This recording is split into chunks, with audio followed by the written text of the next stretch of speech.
खबर नदिया से है। सूत्रों के अनुसार खबर मिली है कि 21/4/2025 को नदिया के पलाशीपाड़ा थाना क्षेत्र की एक युवती अपनी सहेली के जन्मदिन पर जाने के लिए उपहार खरीदने घर से निकली थी। आरोप है कि इसी दौरान क्षेत्र के एक युवक राहुल दास बैरागी ने युवती को फोन पर बुलाया। इसके बाद उसे वर्णिया इलाके के एक निर्माणाधीन मकान में ले जाकर दुष्कर्म किया। केवल राहुल दास बैरागी ही नहीं बल्कि उसके साथ 3 अन्य युवक भी इस घटना में शामिल थे, ऐसा दावा किया गया है। युवती ने पहले तो घर वालों को कुछ नहीं बताया, लेकिन अत्यधिक रक्तस्राव होने के कारण जब स्थिति बिगड़ी तो उसने परिवार को घटना के बारे में बताया। इसके बाद मंगलवार रात को उसे गंभीर अवस्था में नदिया के कृष्ण नगर सदर अस्पताल में भर्ती कराया गया, जहां बाद में उसका ऑपरेशन भी किया गया। परिवार की लिखित शिकायत कोतवाली थाने में दर्ज कराई गई है, जिसे बाद में पलाशीपाड़ा थाने में स्थानांतरित कर दिया गया। पुलिस सूत्रों के अनुसार शिकायत के आधार पर मुख्य आरोपी सहित 3 युवकों को गिरफ्तार किया गया है। वहीं पीड़िता की हालत नाजुक बनी हुई है और उसका इलाज अस्पताल में चल रहा है। युवती के परिवार ने मांग की है कि आरोपियों को कठोरतम सजा दी जाए। दूसरी ओर इस घटना को लेकर APDR कार्यकर्ता भी सक्रिय हो गए हैं। उन्होंने कहा कि यह घटना बेहद निंदनीय और अमानवीय है और वे पीड़िता को न्याय दिलाने के लिए हमेशा उनके साथ रहेंगे। पुलिस की ओर से बताया गया कि गिरफ्तार आरोपियों को 7 दिन की पुलिस हिरासत की मांग करते हुए बुधवार को अदालत में पेश किया गया।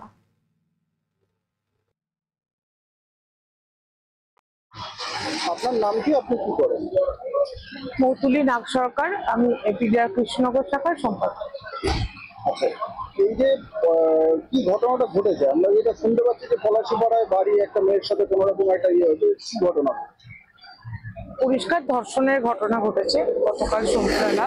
তারপর থেকে র্যান্ডম ব্লিডিং হয়ে চলেছে এবং এখনো ব্লিডিং হচ্ছে। এইমাত্র 10:30টার সময় ওটিতে নিয়ে গেছে।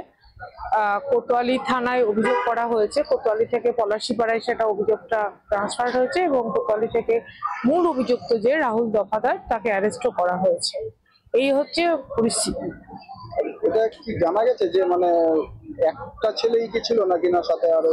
মেয়েটি যেরকম বলতে পেরেছে সেটা ওই রাহুল দফাদারের নামই বলতে পেরেছে, কিন্তু আরো 2জন ছেলে ছিল, তারা যুক্ত কিনা সেটা এখনো ও বলতে পারেনি। কোথায় নিয়ে গেছিল বা কেমন করে ছেলে? হ্যাঁ, ওদের বাড়ি বার্নিয়াতে, ওখানে যে হসপিটাল ভাঙাচার রিকনস্ট্রাকশন হচ্ছে ওইখানে ওকে নিয়ে গিয়েছিল। এবার স্বাভাবিকভাবে যেহেতু যোগাযোগ ছিল ও বিশ্বাস করে গিয়েছে, কিন্তু তারপরে এই ঘটনা এবং মানে একাধিক জায়গায়, দেহের একাধিক জায়গায় ক্ষতচিহ্ন রয়েছে, মানে খুব হিনিয়াসলি রেপড হয়েছে। আচ্ছা, এইখানে মানে ওটাকে মানে এখনো পর্যন্ত পুলিশ করে উঠতে পারেনি যে কতজন ওটাকে হয়েছে না? না, সেটা প্রথম কথা ওটি হবে, ওটি থেকে একটা জানা যাবে। তারপরে যেহেতু FIR হয়েছে, আমরা কালকে দিনটা 164 করতে হবে, সেই দাবিটা আমরা রেখেছি অলরেডি 164 করে, এবং এখানে পুলিশ প্রোটেকশনও দিতে হবে। আমরা চাইল্ড লাইনেও জানাবো, চাইল্ড লাইন থেকে যাতে এই অবস্থায় মেয়েটা এতটাই ট্রমাটাইজড, মানে দাঁতে দাঁত লেগেছিল যখন আসে, মানে এই পুরো রাস্তাটা ধরে ব্লিডিং হয়েছে, প্লাস দাঁতে দাঁত লেগেছিল এবং সেন্সলেস অবস্থায় ছিল, তারপরই এই অজ্ঞান হয়ে যায়। আগামীকাল মানে কবে হয়েছে, কখন হয়েছে, কখন ঘটেছে? গতকাল সন্ধ্যেবেলা ঘটেছে। এত দেরি কেন করলো? ও প্রথম কথা বাড়িতে বলেনি, বাড়িতে বললে বাবা মা বলবে, লোকে কি বলবে এইসব, যার ফলে কিন্তু সকালবেলা উঠে যন্ত্রণার কারণে তখন আর গোপন করতে পারেনি। তখন তারপরে যেটা হয়, কথাবার্তা বলতে বলতে আমাকে ফোন করে যখন, তখন 2:30-3টে হবে, হ্যাঁ ওরকম, ওই সময় আমাকে ফোন করে বল না 3:30-4টে হবে, যে এইরকম অবস্থা, কোথায় নিয়ে যাবো। আমি তখন বলি যে সদরে নিয়ে এসো, এখান থেকে থাকতে আমরা দেখভাল করতে পারবো। তো তারপরে আস্তে আস্তে ওদের 5:15 বাজে, তারপরে অ্যাডমিটেড হয়। অ্যাডমিটেড হওয়ার পরে এইমাত্র ওটিতে নিয়ে গেছে এবং ডাক্তার বলছে ব্লিডিংটা ওই যেহেতু ওখানে স্টিচ মানে রিপেয়ার করতে হবে বলেছেন, তো ব্লিডিংটা রিপেয়ার করতে পরে বন্ধ হবে। মেয়েটির অবস্থা কেমন?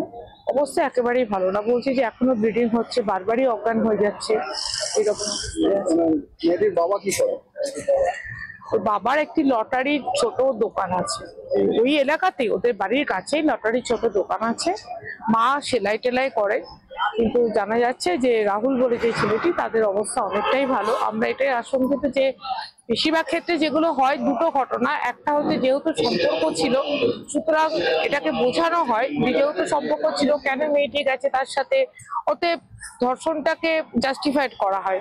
এইটা যাতে না হয় কোনোভাবেই, যেন মানে এখানেও হসপিটালের স্টাফরা বলছিলেন এফআইআর করে কি হবে, এফআইআর করা কি মেয়েটি মান সম্মান। আমরা পরিষ্কারভাবে এটা বলতে চাই, সাংগঠনিকভাবে বলতে চাই যে একটা হচ্ছে যে যে ধর্ষিত হয় তার মান সম্মান হারানোর কোনো ভয় থাকে না, যে ধর্ষণ করে তার হারানোর ভয় থাকে।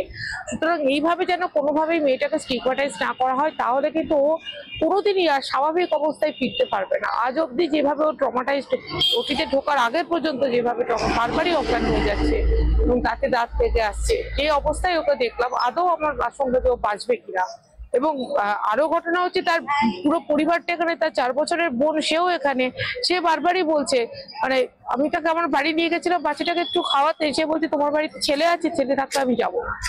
এই যে ভয়, এই যে একটা ছেলের দ্বারা এই ঘটনাটা ঘটেছে এবং এই যে ভয়টা ওই 4 বছরের বাচ্চা মেয়েটির মনে ঢুকে গেছে, এইটা তো আমাদের দূর করতে হবে। এবং এইটা দূর করার জন্য কোনো নির্দিষ্ট ছেলে না, কিন্তু এই যে ব্যবস্থা, যারা বলছেন যে হসপিটাল স্টাফরা যে এফআইআর করার দরকার নেই, মেয়ের বিয়ে দিতে পারবেন না, বা যেহেতু মেয়েটি কেন খোলা মনে তার বাবা মাকে প্রথম দিনই ঘটনার দিন বলতে পারলো না, কেন তাকে অপেক্ষা করতে হলো প্রায় 7 থেকে 8 ঘন্টা? কারণ সে জানে যে সমাজ এইভাবেই তাকে ভিক্টিমাইজ করবে। তো এইটা পুলিশ প্রশাসনের মধ্যেও এই ব্যবহার আমরা লক্ষ্য করি, সেটা যাতে না হয় এবং প্রপার ইনভেস্টিগেশন 164 হওয়া, পুলিশ প্রোটেকশন আমরা চাইল্ড লাইনেও জানাবো, এবং সর্বতভাবে মেয়েটিকে সুস্থ অবস্থায় ফিরিয়ে আনার জন্য যা যা করা দরকার তা করার অঙ্গীকার আমাদের পক্ষ থেকে করা হচ্ছে। এবং প্রশাসনকে আমরা এটা বারবারই অনুরোধ করব যেন একজন মেয়ে ধর্ষিত হওয়ার পরে তাকে সুস্থ সামাজিক অবস্থায় মাথা তুলে দাঁড় করানোর মতো জায়গাটা করে দেওয়ার আমাদের সমাজের দায়িত্ব। ছেলেটির পিছনে কি বড় কোনো হাত আছে? না, সেটা আমরা এখনো জানতে পারিনি, কারণ ওর সাথে কথা না বলে সেটা আমরা বুঝতে পারবো না। আগে ও একটু স্টেবল হোক, সেটা আমরা চাইবো। স্টেবল হলে তারপরে সেটা মানে ফার্দার ইনভেস্টিগেশনে নিশ্চয়ই উঠে আসবে। তবে আমরা এটা আশঙ্কা, মানে বারবারই ধর্ষণের ঘটনাগুলোতে এটাই হয়, এই আশঙ্কাটা মাথায় রাখছি এবং মাথায় রেখেই আমরা চোখ কান খোলা রেখে যাতে এই ক্ষেত্রে কোনো না কোনো ফাঁক ফোকর না পায় এবং অভিযুক্তরা শাস্তি পায় সেই ব্যবস্থা।